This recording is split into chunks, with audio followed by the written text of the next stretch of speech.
Hello बच्चों, अब मैं आपको दिखा रही हूँ आपकी कक्षा 8th में आने वाला वार्षिक परीक्षा का सैंपल पेपर। कुछ इस तरह का सैंपल पेपर आपका वार्षिक परीक्षा में आ सकता है।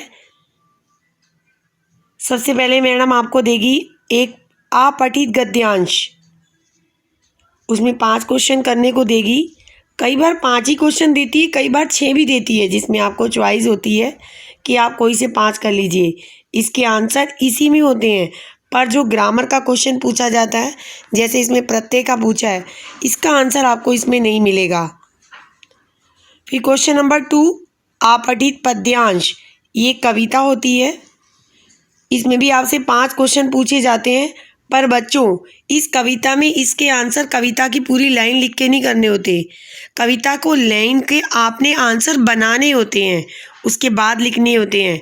इसमें भी ग्रामर पूछी जाती है, जैसे इसमें पर्यायवाची विलोम पूछे हैं, तो आपको इसके आंसर इसमें नहीं मिलेंगे, आपको खुद लिखने हैं।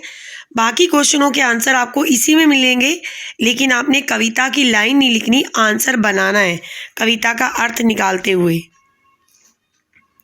व्याकरण बोध है, इसमें आपको क्वेश्चन दिए जाएंगे, आपके आने वाले जो पाठ्यक्रम में चैप्टर है उससे संबंधित चॉइस मिलेगी। निर्देशानुसार आपने ये क्वेश्चन करने हैं। जैसे ये दे रखी है लोकोक्ति, इसका अर्थ लिखना है। मुहावरे से रिक्ति स्थान भरने हैं। इस तरह ये मैम सारे भी करने को दे सकती है और इसमें भी चॉइस दे सकती है। अगला आता है खंड ग, पठित बोध, यानी कि चैप्टर से।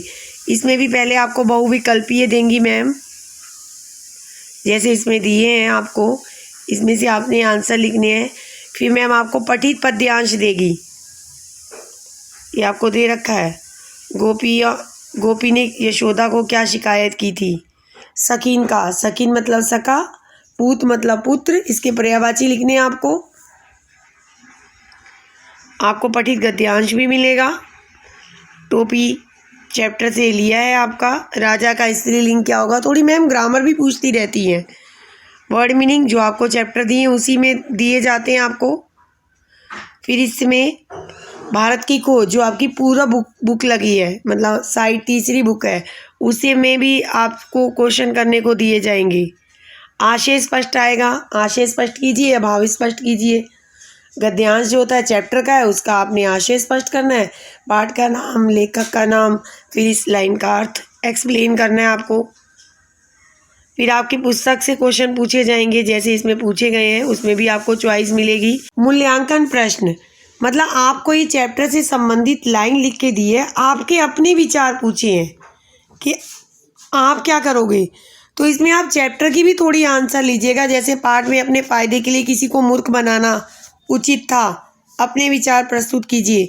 तो पहले आप बताइए, लाला झाऊलाल ने जो 250 रुपये की परेशानी थी अपने मित्र को बताई, बिलवासी ने अपने मित्र की मदद करने के लिए अंग्रेज़ को मूर्ख बनाया, तो आपके विचार में, मेरे विचार में अब है या नहीं है, ये आपने बताना है, सही है गलत है। तो उसके बाद आप क्या करते, थोड़ा सा ये लिखना है। इस तरह आपने इसका आंसर लिखना होता है मूल्यांकन प्रश्न में। फिर आपके लिखित बोध आते हैं। अनुच्छेद लेखन दिया है, संकेत बिंदु के सहायता से मजदूर किसान विषय पर आपने अनुच्छेद लिखना है और संकेत बिंदु आपको दिए हैं। या फिर आपने पत्र लिखना है, बस यात्रा में जेब कट जाने की सूचना, पत्र लिखिए। डायरी लेखन, अगर डायरी लेखन नहीं कर रहा तो संवाद लेखन लिख लीजिए। चित्र लेखन आ जाएगा, आपको चित्र पहले बड़े ध्यान से देखना है, फिर इसका उत्तर लिखना है कि इसमें क्या क्या दिखाया जा रहा है। देखो इसमें भारत की विभिन्न संस्कृतियाँ दिखाई जा रही हैं, जिस जिसकी पिक्चर है उसके बारे में थोड़ा थोड़ा बताते हुए चित्र लेखन पूरा करना है।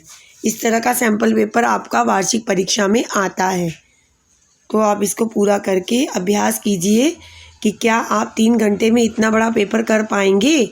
नहीं तो आपको स्पीड अपनी और तेज़ करनी है, लिखने की गति को अगर कर सकते हैं तो अच्छी बात है। तो अपनी लेख पे ध्यान रखना है, मात्राओं में क्या गलती है, इन सब की आपने जांच पूरा पेपर करने के बाद एक बार ज़रूर करनी है।